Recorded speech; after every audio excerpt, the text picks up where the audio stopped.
ওই কুটির নীল আকাশ ভুবন মাঝে তুমি কুদরতি ইশারায় রেখেছো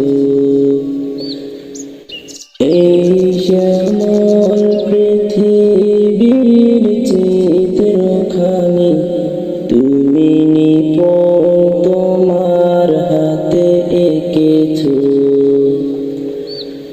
ওগো আল্লাহ।